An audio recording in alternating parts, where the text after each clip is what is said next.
Salut tout le monde, c'est Zepeli. Alors aujourd'hui on se retrouve pour une vidéo un peu particulière puisqu'on va pas parler de figurines mais on va parler de cette édition collector du tome 23 de Jojo Lion, donc édité par Zelcourt Tonkam, c'est l'édition française, dans une version donc ici qui se veut un peu plus premium et collector que la version traditionnelle qui vient juste avec le livre que vous pouvez voir à l'intérieur du sachet.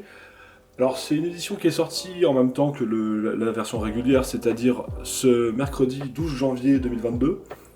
Et c'était édité donc pour un tarif de 13,95€ initialement. Alors, évidemment, je pense que vous avez un peu suivi la polémique, on va dire. C'est que, comme pour beaucoup d'éditions collector de manga, ça disparaît à peine ça arrive chez le libraire, soit parce que ça a beaucoup été réservé, soit parce qu'il y a des gens qui se jettent dessus pour l'acheter et le revendre. On le trouve déjà dès à présent sur des applications de revente aux alentours de 50, 60, 70, voire 80€, ce qui à mon avis est une grosse blague compte tenu du contenu qu'on a à l'intérieur de cette version collector. Donc évidemment, à mon avis, ne cédez pas à la tentation. Donc c'est aussi pour ça que je fais en fait cette vidéo, pour vous montrer un peu ce que ça contient et vous dire finalement ce que ça vaut. Bon, alors initialement évidemment, je vais juger surtout pour le tarif initial de 13,95€. Donc moi j'avais commandé en fait sur la Fnac à l'avance, sans savoir ce qu'il allait avoir dedans, parce qu'en fait ils avaient mis en ligne comme ça en disant oui bon il y a une édition collector qui arrive pour 13,95€. Je me suis dit bon je tente le coup. Et en fait quand j'ai vu que c'était les intercalaires qui étaient proposés, je me suis dit oh ouais, c'est pas forcément ce qui me branchait le plus parce que j'en suis pas ultra fan a priori. Mais bon, on va jeter un œil pour voir si c'est bien. Alors, déjà, en termes de packaging, on peut remarquer que c'est zéro. On peut le dire là, en termes de packaging. On a juste une espèce d'enveloppe en cellophane là, pour contenir le tout. Ça protège absolument rien. Donc heureusement ici que la Fnac m'a fait un envoi qui était relativement bien protégé, parce que avec d'autres compagnies, je pense que si vous l'avez pris sur Amazon, à mon avis, vous pourrez le récupérer dans un état.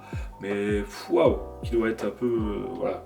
Déjà, ils ont réussi à me plier chez Amazon des tomes classiques de Jojo, j'ai arrêté de commander chez eux.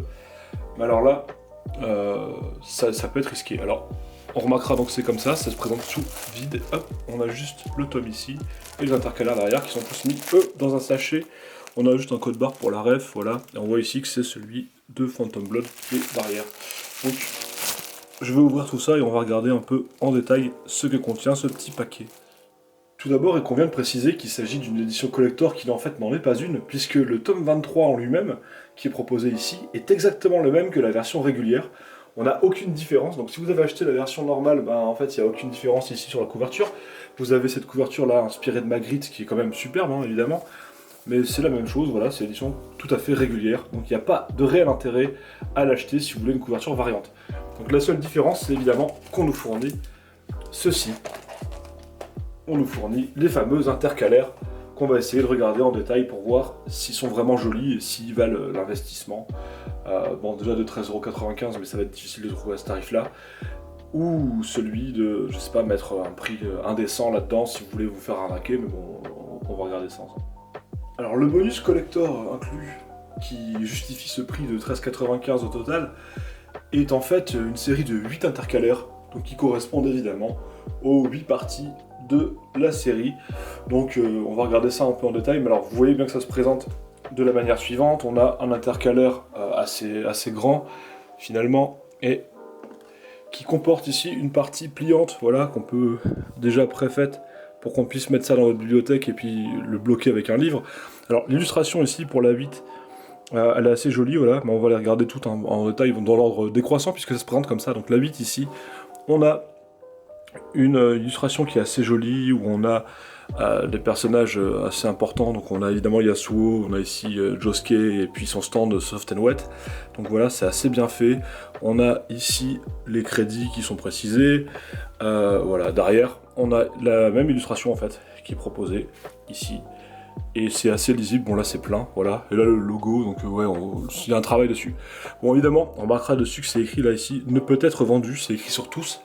C'est vrai que c'est un peu dommage à la rigueur qu'ils aient laissé ça comme ça, parce qu'en fait c'est exactement les mêmes qu'on trouve chez votre libraire, ou qui avaient été distribués via divers concours.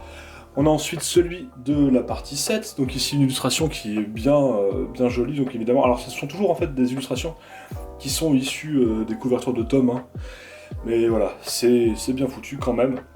on va le dire, voilà, on va rendre à César ce qui appartient à César. Les illustrations d'Araki, elles sont assez jolies, et ici l'impression est relativement correcte. Donc c'est vrai que en tant que tel, bon, c'est pas non plus intéressant. Alors on a une belle illustration ici où on peut voir des personnages voilà, qui sont en pleine course.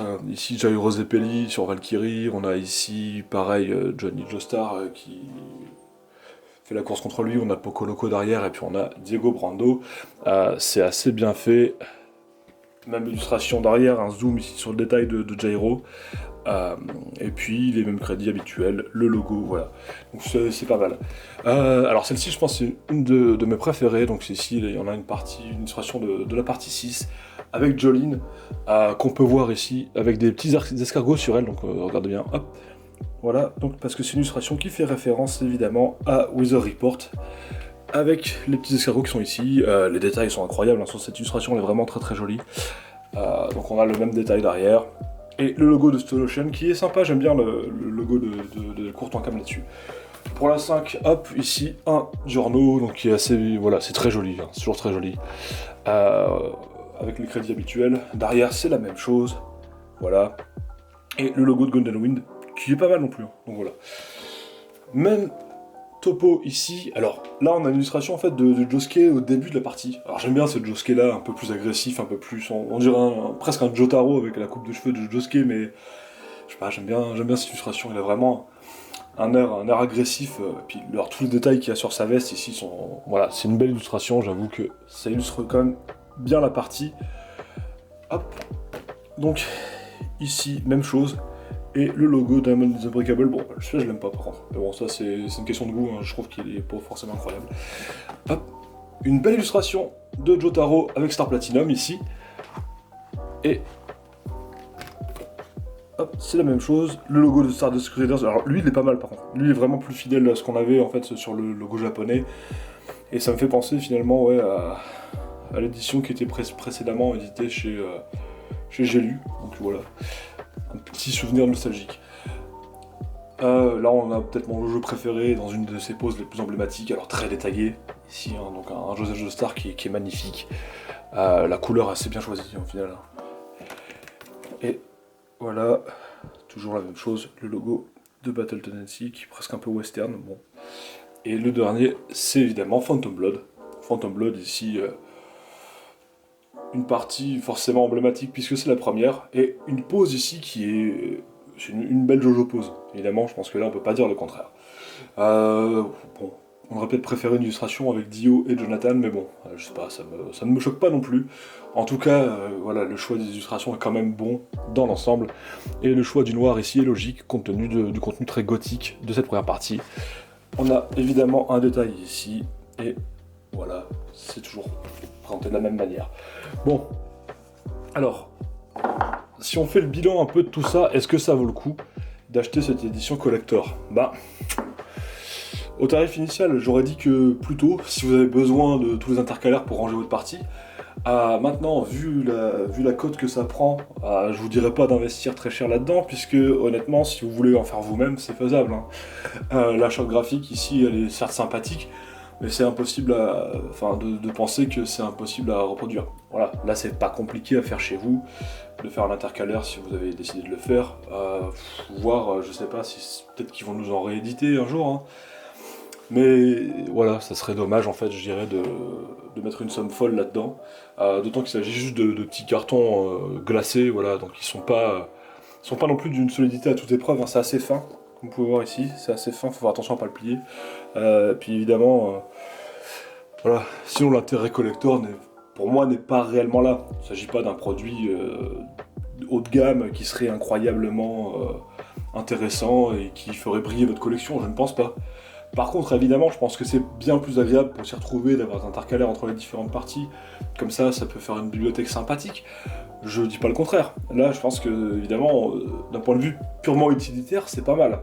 Parce que c'est bien pensé, que vous pouvez mettre ça comme ça sur votre bibliothèque, sur la tranche, et puis on va avoir le titre ici qui va pendre dans votre bibliothèque, donc c'est vrai que c'est pas mal. Voilà, l'idée, la conception de la chose est pas mal, pour s'y repérer. À la base, on voit que c'est un produit qui était prévu, je pense, pour les libraires. Mais oui, si vous voulez chez vous avoir votre collection de Jojo présentée comme si c'était un étal de libraire, ça va être très sympa. Mais ouais, voilà. Donc un bilan qui est relativement mitigé, je pense plutôt dû au fait que le nombre d'éditions collector, bon, on n'a pas été précisé, mais il ne va pas être très très très nombreux, pas très suffisant, on dira, parce que je vois qu'il y a beaucoup de déçus. Maintenant, voilà, ce que je vous dis, c'est que vous passez pas non plus à côté d'une merveille. Voilà, passez à côté d'un bonus sympathique, mais pas d'un truc qui vaut un rattrapage de plusieurs dizaines d'euros. Voilà, donc ne cédez pas à la tentation. Puis voilà, donc je vous dirais de. Si vous n'avez pas pu mettre la main sur l'édition collector, bah tant pis, en fait, prenez l'édition régulière. De toute façon, Jojo Lion, c'est quand même, je pense à mon sens, une des meilleures parties de Jojo. J'ai tout lu hein, jusqu'à la fin. On espère bientôt donc, le voir la fin en France, mais c'est sûr, hein, parce que voilà, on est tout proche. Donc, on remerciera quand même, à mon avis, les éditions de Courton Cam de proposer ça, parce que je sais qu'il y a beaucoup de gens qui demandaient sur Twitter comment on se procurait les différents intercalaires. Je pense que ça aura fait des heureux.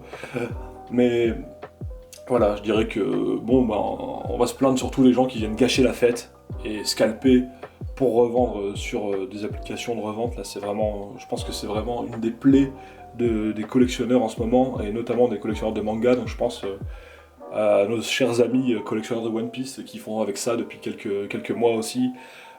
Ceux qui collectionnent l'Attaque des Titans aussi, voilà, qui sont obligés de subir en fait les affres de ces gens-là. Donc bon, je dirais, ben, ne vous découragez pas, continuez à collectionner, puis on se retrouve bientôt sur la chaîne.